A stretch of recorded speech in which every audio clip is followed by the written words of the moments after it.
Pride and Prejudice by Jane Austen. Chapter 18. Till Elizabeth entered the drawing-room at Netherfield, and looked in vain for Mr. Wickham among the cluster of red coats there assembled, a doubt of his being present had never occurred to her. The certainty of meeting him had not been checked by any of those recollections that might not unreasonably have alarmed her. She had dressed with more than usual care, and prepared in the highest spirits for the conquest of all that remained unsubdued of his heart, trusting that it was not more than might be won in the course of the evening. But in an instant rose the dreadful suspicion of his being purposely omitted for Mr. Darcy's pleasure in the Bingleys' invitation to the officers, and though this was not exactly the case, the absolute fact of his absence was pronounced by his friend Denny, to whom Lydia eagerly applied, and who told them that Wickham had been obliged to go to town on business the day before, and was not yet returned; adding, with a significant smile, "I do not imagine his business would have called him away just now, if he had not wanted to avoid a certain gentleman here." This part of his intelligence, although unheard by Lydia, was caught by Elizabeth, and as it assured her that Darcy was not less answerable for Wickham's absence than if her first surmise had been just, every feeling of displeasure against the former was so sharpened by immediate disappointment that she could hardly reply with tolerable civility to the polite inquiries which he directly afterwards approached to make. Attendance, forbearance, patience with Darcy, was injury to Wickham. She was resolved against any sort of conversation with him, and turned away with a degree of ill humour which she could not wholly surmount even in speaking to Mr. Bingley, whose blind partiality provoked her. But Elizabeth was not formed for ill humour, and though every prospect of her own was destroyed for the evening, it could not long dwell on her spirits, and having told all her griefs to Charlotte Lucas, whom she had not seen for a week, she was soon able to make a voluntary transition to the oddities of her cousin, and to point him out to her particular notice. The first two dances, however, brought a return of distress. They were dances of mortification. Mr. Collins, awkward and solemn, apologizing instead of attending, and often moving wrong without being aware of it, gave her all the shame and misery which a disagreeable partner for a couple of dances can give. The moment of her release from him was ecstasy. She danced next with an officer, and had the refreshment of talking of Wickham, and of hearing that he was universally liked. When those dances were over, she returned to Charlotte Lucas, and was in conversation with her, when she found herself suddenly addressed by Mr. Darcy, who took her so much by surprise in his application for her hand, that, without knowing what she did, she accepted him. He walked away again immediately, and she was left to fret over her own want of presence of mind. Charlotte tried to console her. "I dare say you will find him very agreeable." "Heaven forbid! That would be the greatest misfortune of all. To find a man agreeable whom one is determined to hate. Do not wish me such an evil." When the dancing recommenced, however, and Darcy approached to claim her hand, Charlotte could not help cautioning her in a whisper not to be a simpleton, and allow her fancy for Wickham to make her appear unpleasant in the eyes of a man of 10 times his consequence. Elizabeth made no answer, and took her place in the set, amazed at the dignity to which she was arrived in being allowed to stand opposite to Mr. Darcy, and reading in her neighbours' looks their equal amazement in beholding it. They stood for some time without speaking a word, and she began to imagine that their silence was to last through the 2 dances, and at first she was resolved not to break it, till, suddenly fancying that it would be the greater punishment to her partner to oblige him to talk, she made some slight observation on the dance. He replied, and was again silent.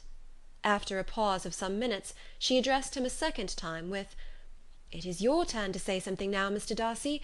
I talked about the dance, and you ought to make some sort of remark on the size of the room, or the number of couples."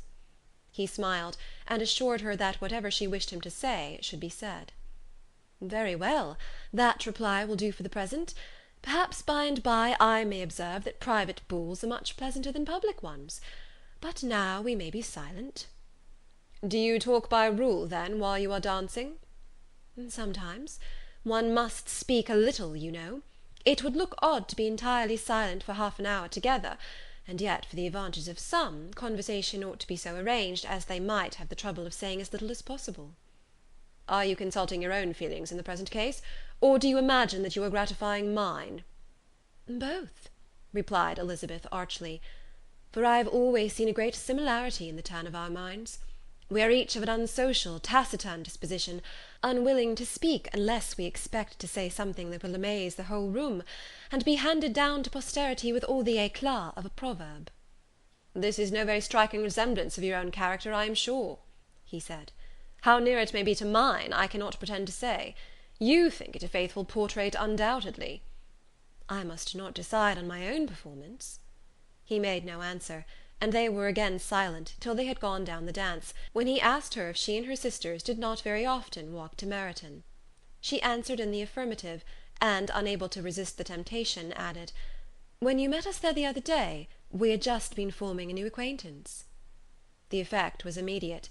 A deeper shade of hauteur overspread his features, but he said not a word, and Elizabeth, though blaming herself for her own weakness, could not go on. At length Darcy spoke, and in a constrained manner said, "Mr. Wickham is blessed with such happy manners as may ensure his making friends. Whether he may be equally capable of retaining them is less certain." "He has been so unlucky as to lose your friendship," replied Elizabeth with emphasis, "and in a manner which he is likely to suffer from all his life." Darcy made no answer, and seemed desirous of changing the subject. At that moment Sir William Lucas appeared close to them, meaning to pass through the set to the other side of the room, but on perceiving Mr. Darcy, he stopped with a bow of superior courtesy to compliment him on his dancing and his partner. "I have been most highly gratified indeed, my dear sir. Such very superior dancing is not often seen. It is evident that you belong to the first circles. Allow me to say, however, that your fair partner does not disgrace you, and that I must hope to have this pleasure often repeated, especially when a certain desirable event, my dear Eliza," glancing at her sister and Bingley, "shall take place. What congratulations will then flow in! I appeal to Mr. Darcy. But let not me interrupt you, sir. You will not thank me for detaining you from the bewitching converse of that young lady, whose bright eyes are also upbraiding me." The latter part of this address was scarcely heard by Darcy, but Sir William's allusion to his friend seemed to strike him forcibly, and his eyes were directed with a very serious expression towards Bingley and Jane, who were dancing together. Recovering himself, however, shortly, he turned to his partner, and said, "Sir William's interruption has made me forget what we were talking of." "I do not think we were speaking at all. Sir William could not have interrupted two people in the room who had less to say for themselves. We have tried 2 or 3 subjects already without success, and what we are to talk of next I cannot imagine." "What think you of books?" said he, smiling. "Books? Oh, no. I am sure we never read the same, or not with the same feelings." "I am sorry you think so. But if that be the case, there can at least be no want of subject. We may compare our different opinions." "No, I cannot talk of books in a ball-room. My head is always full of something else." "The present always occupies you in such scenes, does it?" said he, with a look of doubt. "Yes, always," she replied, without knowing what she said, for her thoughts had wandered far from the subject, as soon afterwards appeared by her suddenly exclaiming, "I remember hearing you once say, Mr. Darcy, that you hardly ever forgave, that your resentment, once created, was unappeasable. You are very cautious, I suppose, as to its being created?" "I am," said he, with a firm voice. "And never allow yourself to be blinded by prejudice?" "I hope not." "It is particularly incumbent on those who never change their opinion, to be secure of judging properly at first." "May I ask to what these questions tend?" "Merely to the illustration of your character," said she, endeavouring to shake off her gravity. "I am trying to make it out." "And what is your success?" She shook her head. "I do not get on at all. I hear such different accounts of you as to puzzle me exceedingly." "I can readily believe," answered he gravely, "that reports may vary greatly with respect to me, and I could wish, Miss Bennet, that you were not to sketch my character at the present moment, as there is reason for fear that the performance would reflect no credit on either." "But if I do not take your likeness now, I may never have another opportunity." "I would by no means suspend any pleasure of yours," he coldly replied. She said no more, and they went down the other dance and parted in silence, and on each side dissatisfied, though not to an equal degree; for in Darcy's breast there was a tolerable powerful feeling towards her, which soon procured her pardon, and directed all his anger against another. They had not long separated, when Miss Bingley came towards her, and with an expression of civil disdain accosted her. "So, Miss Eliza, I hear you are quite delighted with George Wickham. Your sister has been talking to me about him, and asking me 1,000 questions, and I find that the young man quite forgot to tell you, among his other communication, that he was the son of old Wickham, the late Mr. Darcy's steward. Let me recommend you, however, as a friend, not to give implicit confidence to all his assertions; for as to Mr. Darcy's using him ill, it is perfectly false; for, on the contrary, he has always been remarkably kind to him, though George Wickham has treated Mr. Darcy in a most infamous manner. I do not know the particulars, but I know very well that Mr. Darcy is not in the least to blame, that he cannot bear to hear George Wickham mentioned, and that though my brother thought that he could not well avoid including him in his invitation to the officers, he was excessively glad to find that he had taken himself out of the way. His coming into the country at all is a most insolent thing indeed, and I wonder how he could presume to do it. I pity you, Miss Eliza, for this discovery of your favourite's guilt, but really, considering his descent, one could not expect much better." "His guilt and his descent appear by your account to be the same," said Elizabeth angrily, "for I have heard you accuse him of nothing worse than being the son of Mr. Darcy's steward, and of that I can assure you he informed me himself." "I beg your pardon," replied Miss Bingley, turning away with a sneer. "Excuse my interference, it was kindly meant." "Insolent girl," said Elizabeth to herself, "you are much mistaken if you expect to influence me by such a paltry attack as this. I see nothing in it but your own wilful ignorance and the malice of Mr. Darcy." She then sought out her eldest sister, who was undertaken to make inquiries on the same subject of Bingley. Jane met her with a smile of such sweet complacency, a glow of such happy expression, as sufficiently marked how well she was satisfied with the occurrences of the evening. Elizabeth instantly read her feelings, and at that moment solicitude for Wickham, resentment against his enemies, and everything else, gave way before the hope of Jane's being in the fairest way for happiness. "I want to know," said she, with a countenance no less smiling than her sister's, "what you have learnt about Mr. Wickham. But perhaps you have been too pleasantly engaged to think of any third person, in which case you may be sure of my pardon." "No," replied Jane, "I have not forgotten him, but I have nothing unsatisfactory to tell you. Mr. Bingley does not know the whole of his history, and he is quite ignorant of the circumstances which have principally offended Mr. Darcy, but he will vouch for the good conduct, the probity, and honour of his friend, and is perfectly convinced that Mr. Wickham has deserved much less attention from Mr. Darcy than he has received. And I am sorry to say, by his account, as well as his sister's, Mr. Wickham is by no means a respectable young man. I am afraid he has been very imprudent, and has deserved to lose Mr. Darcy's regard." "Mr. Bingley does not know Mr. Wickham himself?" "No, he never saw him till the other morning at Meryton." "This account, then, is what he has received from Mr. Darcy. I am satisfied. But what does he say of the living?" "He does not exactly recollect the circumstances, though he has heard them from Mr. Darcy more than once, but believes that it was left to him conditionally only." "I have not a doubt of Mr. Bingley's sincerity," said Elizabeth warmly, "but you must excuse my not being convinced by assurances only.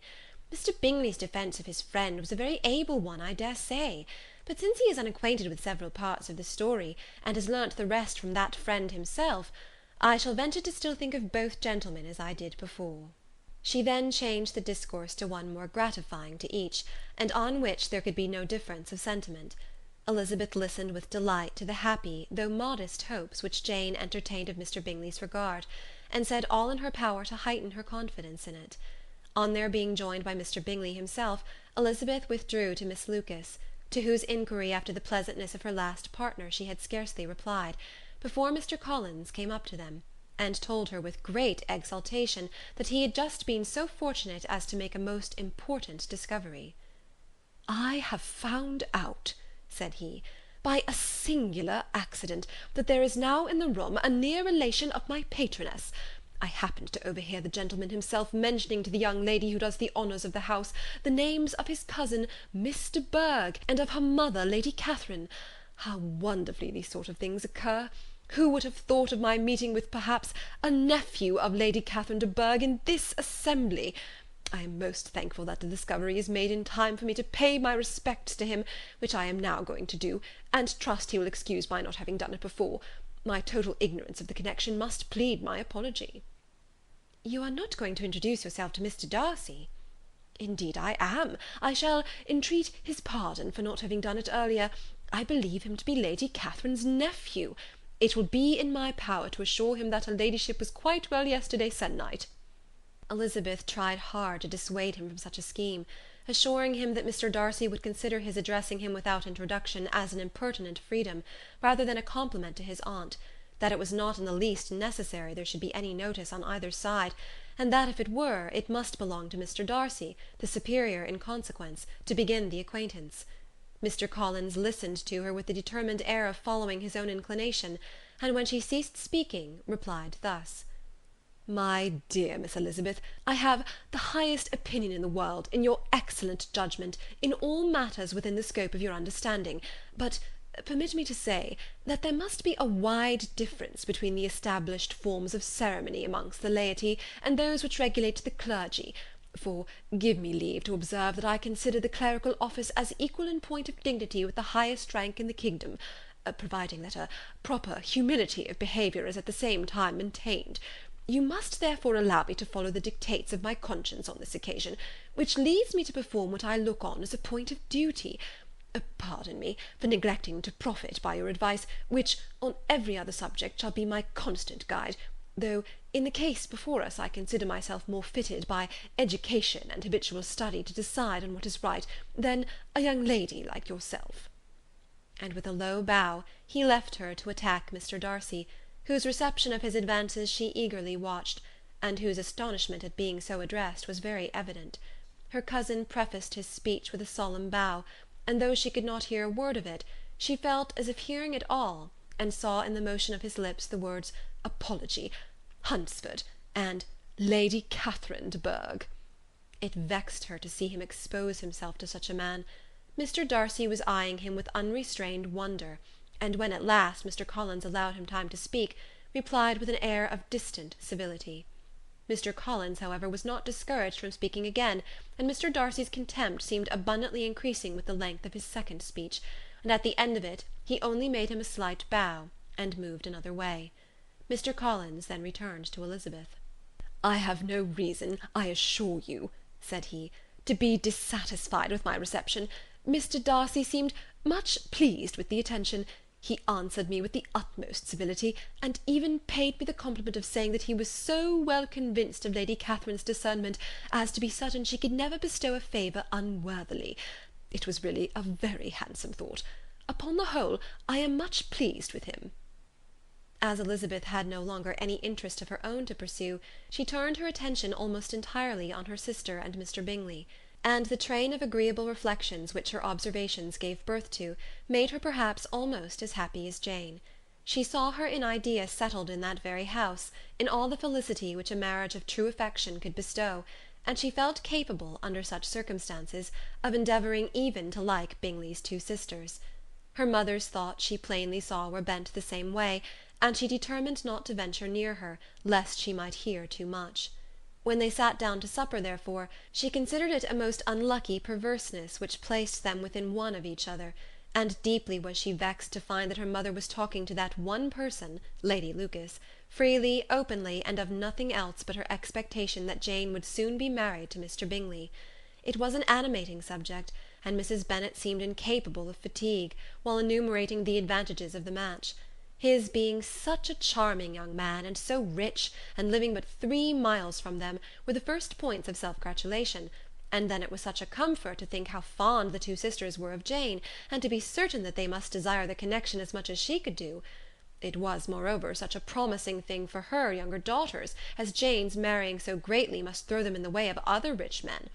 And lastly, it was so pleasant at her time of life to be able to consign her single daughters to the care of their sister, that she might not be obliged to go into company more than she liked.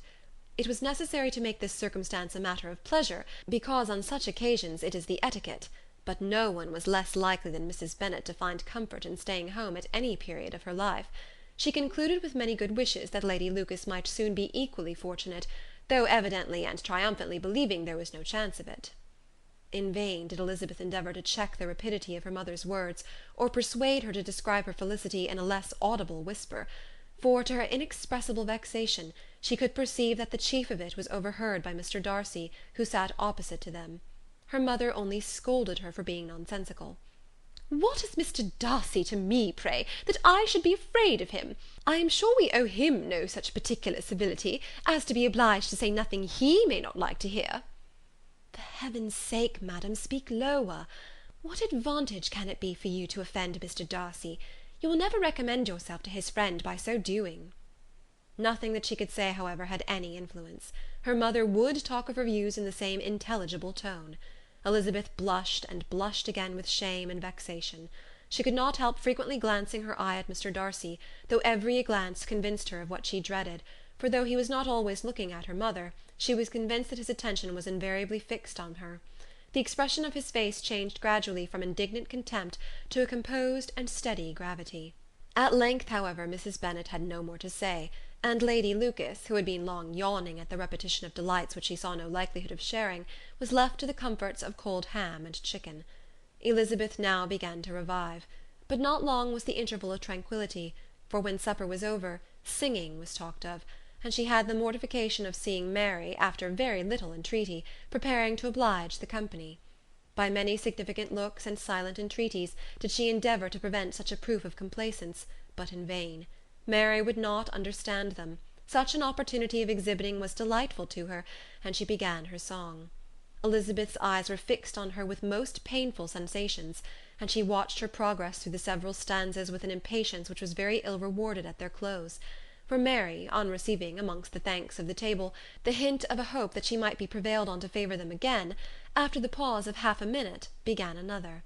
Mary's powers were by no means fitted for such a display. Her voice was weak, and her manner affected. Elizabeth was in agonies. She looked at Jane, to see how she bore it, but Jane was very composedly talking to Bingley. She looked at his two sisters, and saw them making signs of derision at each other, and at Darcy, who continued, however, imperturbably grave.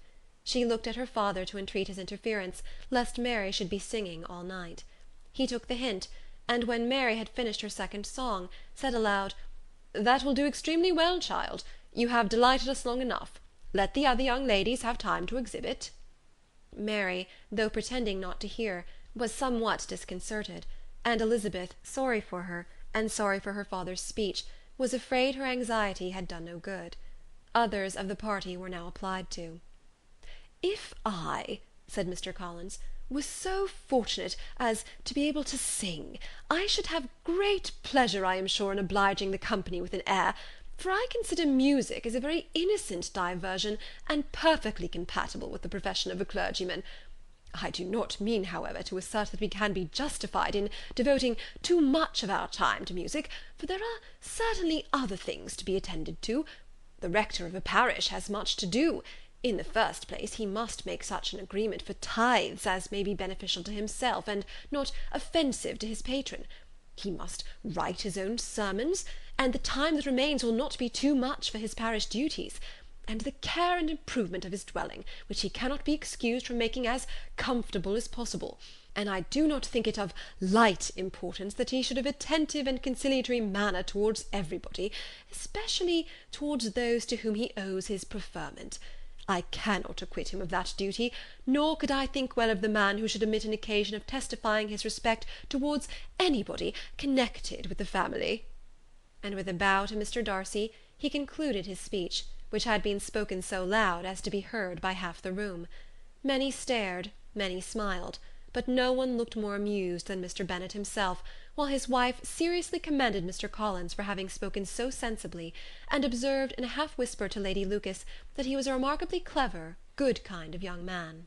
To Elizabeth it appeared that, had her family made an agreement to expose themselves as much as they could during the evening, it would have been impossible for them to play their parts with more spirit or finer success, and happy did she think it for Bingley and her sister that some of the exhibition had escaped his notice, and that his feelings were not of a sort to be much distressed by the folly which he must have witnessed.